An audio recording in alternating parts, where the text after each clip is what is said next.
नाज़रीन, भान सईदाबाद में बासरन जी ॾाढ ख़िलाफ़ मुतासिर धुर पारां एहतजाजी मुज़ाहरो कयो वियो। वधीक तफ़सीलनि लाइ पेश आहे निज़ामुद्दीन जी हीअ रिपोर्ट। बिल्कुल इन महिल असां भान सईदाबाद प्रेस क्लब के अॻियां मौजूद आहियूं।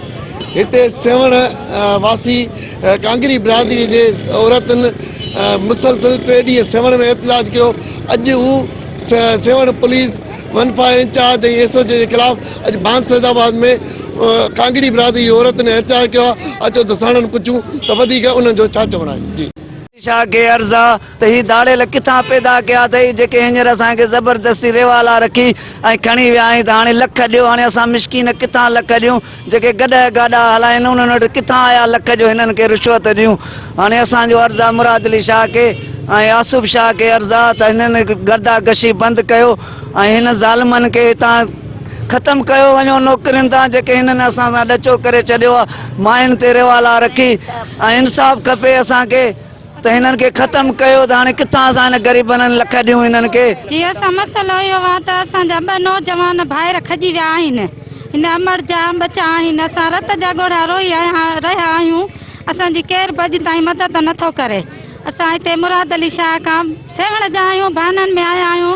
मुराद अली शाह खां मदद घुरणु चाहियूं था, असांखे इंसाफ़ वठिजे। नीरसन न्याज़री खणी पुलिस वारे दरवाज़ा भनी औरतुनि खे हथ उठाए मारे कुटे छोकरा खणी आन रेवाला रखिया सतूनी आज जुमेरा छोकरा खणी आन सतूनी कूड़न जे केसनि जा कागर जन जजारा पहुचंदा ता कूड़न जे केसनि लख दा कुड़न असां भाईरा बेरोजगार नौजवान भाईरा खणी आन।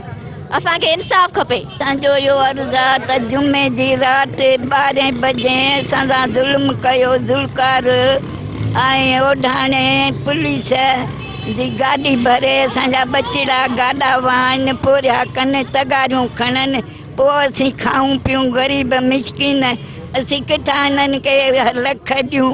असां खां घुरियूं असां वटि न हुआ। असांजा ज़ोरी करे खणी मारे कुटे खणी विया।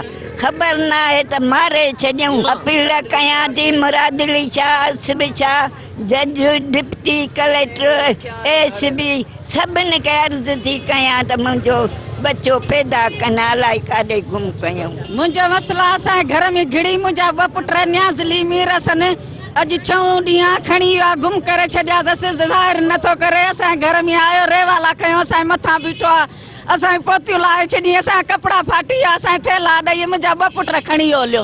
मुंहिंसां लख थो घुरे। मां रन ज़ाल मुंहिंजा बच्चा गाॾड़ा आहिनि, मां किथां ॾियां?